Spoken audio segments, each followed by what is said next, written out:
You know when fate seems to humiliate you, only to watch you bloom right after? Yeah, that's exactly what happened to me. I was uninvited from my own sister's wedding, and for a while, I thought I'd lost everything. Family, love, respect. But little did I know, in that moment, the universe was simply handing me the script for my transformation. People think revenge has to be loud, that it requires confrontation, tears, and drama. But no. Sometimes revenge is subtle, elegant, and disguised as rebirth. It happened when I stopped asking, "Why did this happen to me?" and started asking, "What did this happen for?"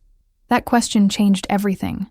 While she was getting ready for her big day, I was about to live mine, just in another place with a different energy. And, ironically, the whole world would end up seeing it.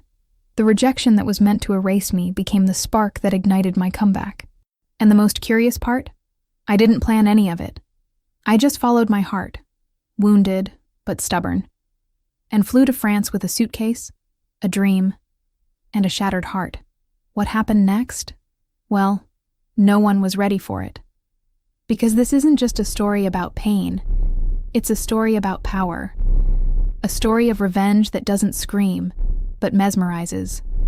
About a woman rejected by her sister, only to be embraced by the world. If you've ever been left out, if you've ever felt like you weren't enough, or if someone tried to erase you, this video is for you.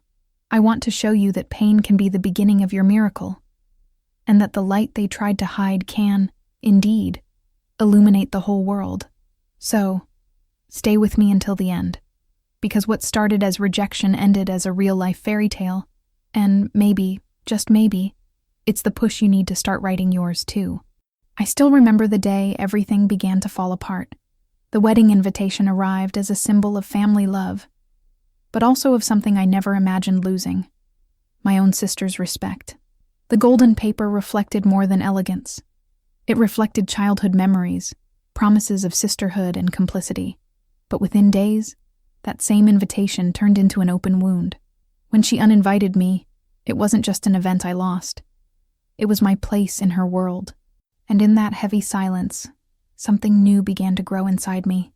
Something I didn't yet call revenge, but it already had its taste. You know when the ground seems to disappear and your heart loses its rhythm. That's how I felt when I heard her calm, cold voice saying I shouldn't come. No fight, no scene. Just a sentence disguised as kindness. "It'll be better this way," she said. Better for who?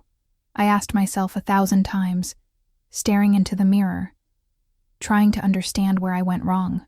But over time, I realized it wasn't about a mistake. It was about fear. The fear some people feel when you start to shine too brightly beside them. I spent nights trying to rationalize it, you know. Maybe she's right, maybe I was in the way.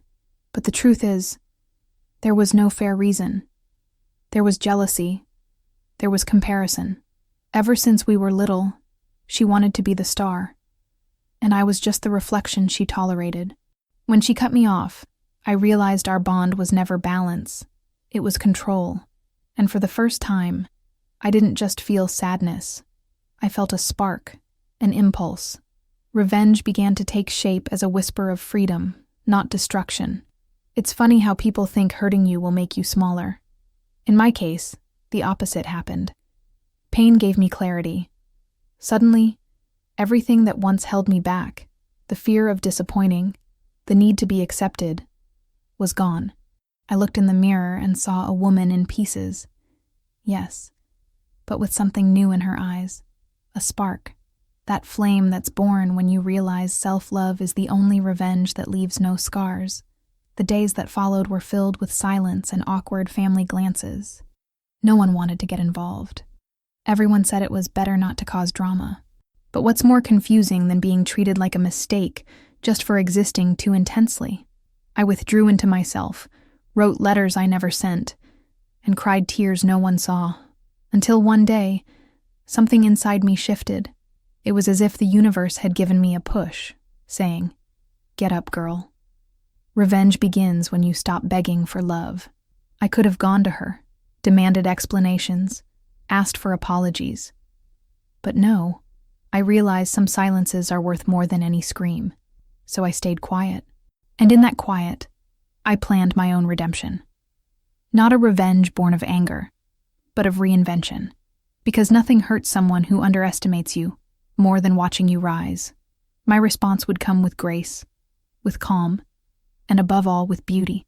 During that time, I dove into memories, our shared childhood, the swapped clothes, the secrets whispered in the dark. It all felt distant now, like an old movie. And I realized, maybe what I felt wasn't just pain. It was grief. I was burying a version of my sister that had never truly existed. And when truth arrives, it hurts. But it frees you. It was in that grief that the seed of revenge finally bloomed, beautiful and serene, like a rose among thorns. I remember dreaming that night of a different life, a life where I was the center of my own story. I woke up with one certainty. I didn't need invitations to live grand moments. We're the ones who decide whether we're the main character or just a side role. And maybe that rejection was actually the prologue of my own tale. Revenge, after all, can be just an elegant way of rewriting the story. Days went by, and resentment started to turn into fuel. Instead of waiting for an apology, I began planning how to show, without words, that the light she tried to dim would never be forgotten. Revenge would be subtle, wrapped in beauty, and it would come in its own time. Because the best moment to act is when no one expects anything from you. And it was there, between tears and silent plans, that I decided, I won't just move on. I'll bloom. If she wanted to take me off the stage, I'd create my own show. I didn't need an audience, just courage.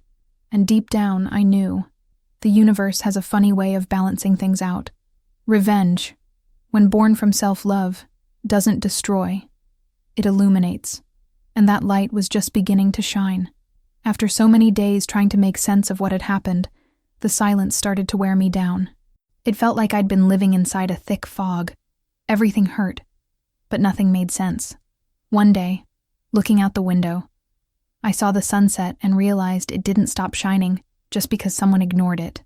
That's when I decided I wouldn't stop existing because of rejection. My revenge would be light, quiet, and full of light. It wouldn't be a return to pain, but a flight toward freedom. The next morning, I woke up with a clarity I hadn't felt in a long time. I made coffee, played an old French song, and for the first time in weeks, I smiled. I decided I wouldn't be anyone's victim, especially not to someone who underestimated me. I grabbed my laptop, opened a map, and started typing destinations in Europe. And when the images of France appeared, my heart just knew. Paris would be the stage for my poetic revenge, where every step would be a silent answer to exclusion. With every click, the idea came alive. A dress, a ticket, a small, charming hotel with windows overlooking a busy street. I didn't need applause or an audience. I just needed to remember who I was. With every detail I planned, a new kind of power filled me. It was as if the universe was saying, "Go, prove to yourself that no one defines you." And right there, between bookings and dreams, revenge stopped being a wish and became a plan. Some people fight words with more words, but I've always believed in the power of gestures. My answer wouldn't be an argument. It would be a scene. Every image, every moment, would be my way of saying, I moved on, and it's beautiful. There's a certain sweetness in turning pain into art, and maybe that's why I never felt guilty about my decision. Revenge, when born from self-love, is pure emotional aesthetics. That week, I told no one what I was planning. I didn't want interference or advice. Some people, when they see you rising again, try to pull you back down, not out of malice, but out of fear of your flight. So, I kept my secret. It was my silent pact with destiny. Revenge, after all, doesn't need to be announced. It reveals itself in time, like a flower blooming alone in the dark. Even while the plan was just a distant idea, I could already feel freedom approaching.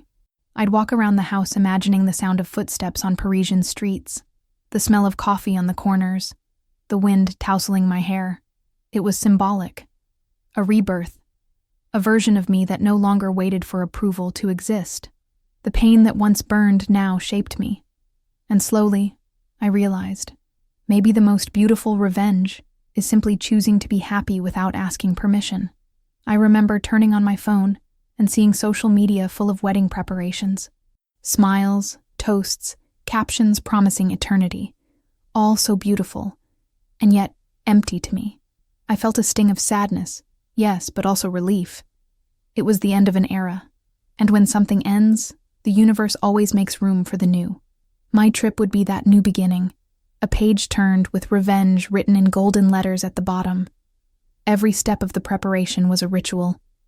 Choosing the dress felt liberating. I didn't think about pleasing anyone, only about feeling alive. The red lipstick, the sweet perfume, the high heels, everything had meaning. It was the kind of revenge that doesn't humiliate. It captivates. And deep down, I knew. The one who hurt me would one day see it all and understand the size of their mistake. When I finally bought the ticket, I felt that nervous excitement in my stomach, a mix of fear and euphoria. It was like running away from an old version of myself. The fear was still there, but now it came hand in hand with courage. And between those two extremes, my decision was sealed.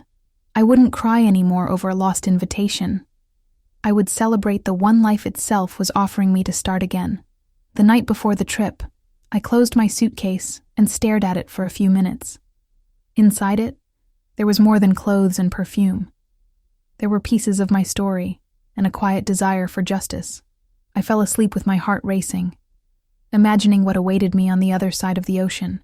And before closing my eyes, I thought, may revenge come with style, and may self-love be my passport. The plane took off, and with it, everything that once held me back was left behind. With every mile, an old memory dissolved into the air. From up there, the world looked small, and I felt part of something greater. It wasn't an escape. It was a reunion.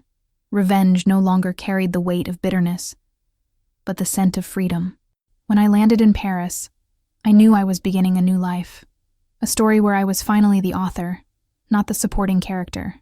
That first step outside the airport was symbolic. The cold wind hit my face, and for the first time in a long while, I took a deep breath without feeling pain. The streets, the sounds, the lights, everything seemed like a more beautiful version of reality. And deep down, I realized that beauty had always been within me. It just needed a new stage to bloom. Revenge now revealed itself in small gestures. A genuine smile, a glass of wine, the gaze of someone who had learned to love herself again. Each day in Paris felt like a movie scene. I'd wake up early, put on my favorite dress, and walk through the streets with no destination. Sometimes I'd stop to draw or write, other times just to watch people pass by. I started seeing myself differently. Not as someone rejected, but as someone who survived and flourished. Pain had sculpted me, and the light that once bothered others now illuminated my own path. This was the most silent and powerful revenge I could have imagined. People would look at me on the streets and smile. Some even asked to take pictures. It was fascinating to realize how confidence changes everything. Your posture, your gaze, your walk. When you love yourself, the whole world notices. And that's when I understood. True revenge is shining without needing to prove anything. It's walking lightly, even after they've tried to break you. I started capturing every moment with photos and videos, not to show off, but to remember how far I'd come. The smile in each picture carried deep meaning. It was the reflection of a heart that chose not to fade. Social media, which once felt like a place of comparison, became a stage for my authenticity. And without realizing it, what began as something personal started to reach the world. One afternoon, I sat at a cafe near the Seine and ordered a cappuccino. The waiter brought me a slice of apple pie, on the house, he said. I smiled. Small acts of kindness seemed to find me everywhere. It was as if the universe was rewarding me for choosing self-love over pain. Revenge had turned sweet, almost poetic. The nights in Paris had an indescribable charm. The lights reflected on the river, and I thought about everything I'd been through. There was no anger anymore, only gratitude. Maybe that's the real victory, to look back without wanting to change a thing, just thankful for having survived. Revenge, once fire, was now calm, a steady flame that warmed without burning. On my last day, I walked to the Eiffel Tower at dawn. The pink sky, the cold air, the distant sound of the city waking up, it all felt like a dream. I closed my eyes and made a silent wish to never forget this power, because revenge, when born from love, never ends. It becomes legacy. When I reached the top, I looked out over the city and imagined my sister far away, getting ready for the wedding I wasn't invited to. And for the first time, it didn't hurt. I just smiled, because I understood that my story was bigger than any exclusion. Revenge was complete, in peace. And in that moment, surrounded by wind and light, I realized it wasn't the end. It was just the beginning of something destiny still had waiting for me. When I returned to the hotel that night, still enchanted by the streets of Paris, I decided to post a photo. Nothing special.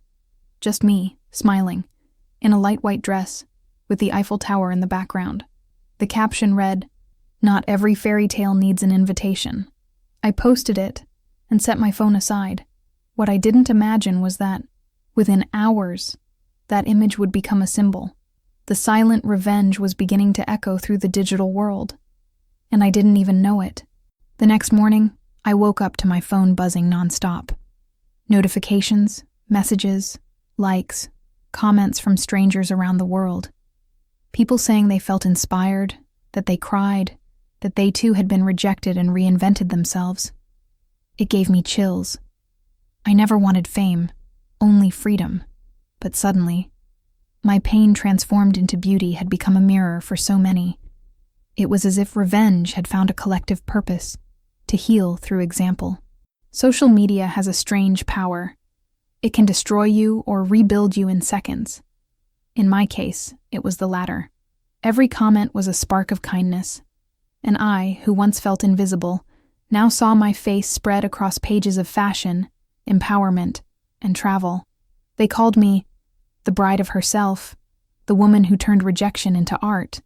And deep down I knew, the most elegant revenge is the one that inspires, not wounds. Invitations for interviews began to arrive, brands wanting partnerships, magazines requesting exclusive photos. It was surreal, but more than the success, what touched me was the meaning.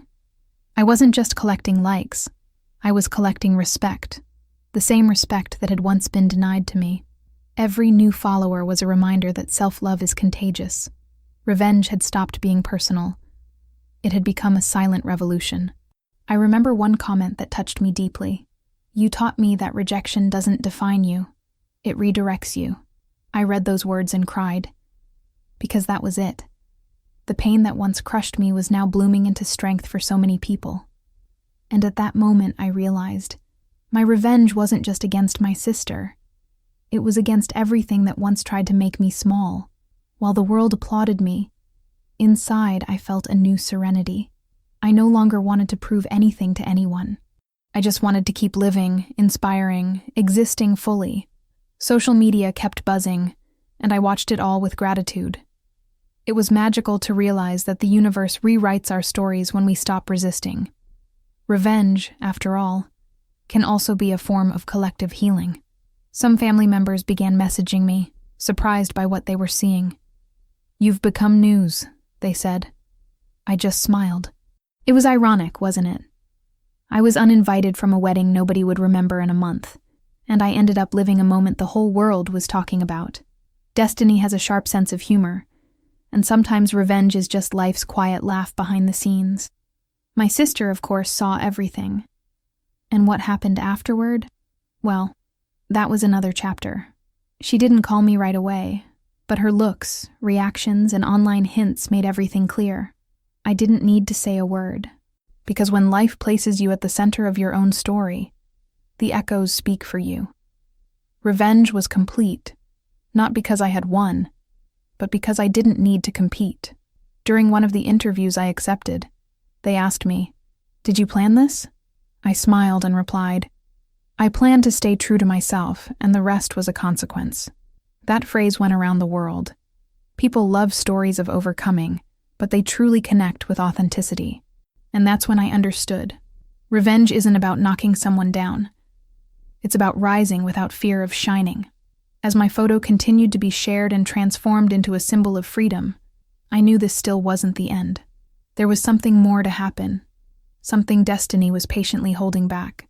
Because every revenge, no matter how sweet, always carries one last twist, and mine was yet to come. Her first message arrived in the middle of the night. "Can we talk?" it said.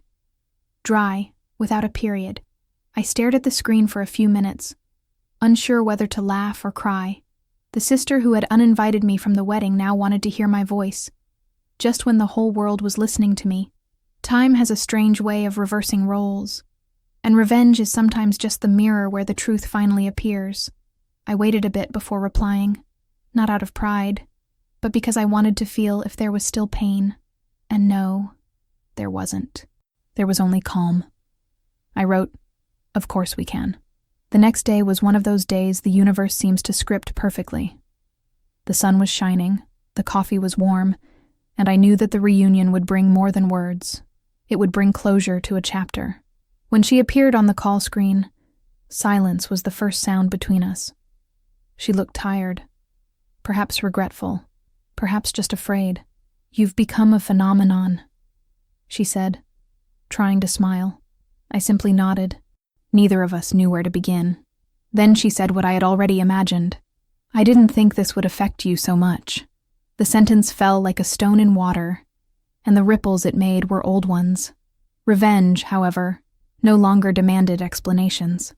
I looked at her and said calmly, "It wasn't the wedding that hurt me. It was the way you erased me, as if I didn't exist." On the other side, she lowered her eyes. There was a long silence, almost sacred. I realized that true revenge isn't in seeing the other suffer, but in being able to speak the truth without trembling. I was whole, and that was enough. She tried to justify herself, talking about insecurities, fear of being overshadowed, wrong advice. I listened quietly. Deep down, I understood. Everyone acts with the tools they have. And in a way, forgiveness was also a form of revenge, the most unexpected of all. Because forgiveness, when born of strength, disarms even the proudest heart. When the call ended, I felt a mix of peace and nostalgia. There was no victory or defeat, only maturity. I closed my laptop and looked out over Paris, where the sky was painted pink. I smiled, because I understood that some stories don't need a new beginning, only a dignified ending. And my revenge, finally, ended with dignity. The next day, she posted a photo of the wedding with a simple caption. "A part of me was missing, but now I feel complete." I didn't like it. I didn't comment. I just took a deep breath and silently wished that she too would find her own light. Sometimes, the deepest revenge is letting the other live with the weight of what they did, and the lightness of who you have become. I stayed in Paris for another week, and every corner seemed to applaud me. It was as if the city recognized what I had conquered within myself. Revenge had transformed into learning, into living poetry, and it was there, among the sound of bells and the scent of flowers, that I decided I would tell this story, not as revenge, but as liberation. Back at the hotel, I opened my laptop and began to write, not as a victim, nor as a heroine, but as someone who had learned to turn rejection into rebirth. Revenge was no longer about her. It was about me. About the power to choose your own ending, even when they take you out of the script. And as the words aligned on the screen, I realized something curious. The best revenge stories are the ones that end with love, the love for yourself. On my last morning in Paris, I woke up before the sun rose. The city was still asleep, and the silence had a beautiful, almost sacred sound. I walked out to the hotel balcony with a cup of coffee and watched the shy light spread across the old rooftops. In that moment, I realized life is made of cycles, some close with tears, others with smiles, and mine was closing with both. Revenge no longer tasted like victory, but like peace. Hard-earned peace, not inherited. I looked at the suitcase packed in the corner of the room and felt a quiet pride. The woman who had arrived broken was now leaving whole. I no longer needed proof, applause, or recognition. The simple fact that I was alive, light, and calm was the best answer I could give. I understood then that revenge isn't a scream. It's the silence of someone who won without needing to destroy. As I left the hotel, the doorman smiled and said in French, "See you soon, madame." Those simple words moved me. See you soon meant I could come back, but not out of escape, by choice. And that's what healing does. It gives you back your choice. Every step toward the taxi reminded me that my journey wasn't about proving anything to anyone. It was about remembering who I was before they tried to erase me. That's the most beautiful kind of revenge. During the drive to the airport, I leaned my head against the window and let the wind play with my hair. The streets passed by like flashes from a film I had directed myself. I was the director, the script, the protagonist, and the ending. There were no villains, just lost people trying to love in the only way they knew how. And that understanding set me free, because forgiveness sometimes is just another form of revenge. The calmest, most mature, most powerful kind. As the plane climbed higher, I closed my eyes and replayed every chapter of that story. The invitation, the tears, the silence, the trip, the rebirth. It all made sense now. Every pain had turned into a brick used to build the woman I had become. And I thought, if suffering is inevitable, let it at least sculpt something beautiful. Revenge, when guided by self-love, becomes art. Back home, life looked the same, but nothing truly was. People looked at me differently. Maybe because I finally looked at myself differently too. I started walking slower, breathing deeper, appreciating the simple things. And I realized the real transformation hadn't happened in Paris. It had happened inside me. Revenge had fulfilled its purpose. It gave me back control over my own story. One day I received a message from a follower that said, "Thank you for teaching me that I can be my own happy ending." I read it and felt a lump in my throat. It made me understand that when we heal out loud, we help others do the same. My revenge had become a lighthouse for those still in the dark. And maybe that was the true purpose of it all. I started writing a book about the experience. Not to relive the pain, but to immortalize the lesson. Every word was a reminder that self-love is indestructible. Revenge now lived in every line that inspired, in every woman who decided to rise again. And ironically, what began as a wound had become healing, not just for me, but for so many others. Sometimes I catch myself thinking, if my sister hadn't uninvited me, I never would have taken that trip or lived through all of this. In the end, rejection was the push fate used to show me my own worth. Life has a funny way of working, doesn't it? Sometimes revenge comes disguised as a blessing, and pain is just the road to a new beginning.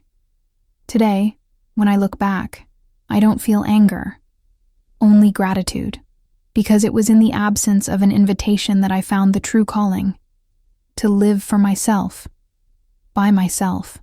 And if someone asked me what I learned from it all, I'd say this: never underestimate the power of a woman in silence, because when she decides to rise again, the whole world hears it, and that's the most beautiful revenge there is.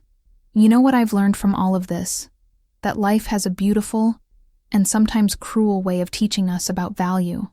Sometimes what looks like rejection is just destiny giving you a little push to put you exactly where you belong. And as painful as it is to admit, true revenge isn't about proving anything to those who hurt you. It's about becoming someone who no longer needs to prove anything at all. When you choose yourself, everything changes. Doors open, the way people look at you shifts, and even silence starts to respect you. That's what I experienced. And it's what I want you to feel too. Because in the end, the best response to contempt is peaceful success. Revenge born from calm has a power that no one can stop. Now, I want to ask you something. What if the pain you're feeling today is actually the beginning of your comeback? What if being left out was really what would place you at the center of your own story? Think about that for a moment. Because sometimes the universe is just rearranging the stage so it can watch you shine. If this story touched you, if you felt a lump in your throat or a spark of courage lighting up inside, tell me in the comments. I want to know what part of your journey still needs that beautiful kind of revenge, the one that heals, frees, and transforms. And if you love stories that blend pain and rebirth, betrayal and power, revenge and self-love, then subscribe to the channel right now. Turn on notifications, because here, we turn wounds into strength and rejection into rebirth. Every video is a reminder that life always finds a way to put everything back in its place, even the things that once felt lost. And who knows? Maybe next time someone turns their back on you, you'll just smile and think, they have no idea. They're helping me write my own happy ending.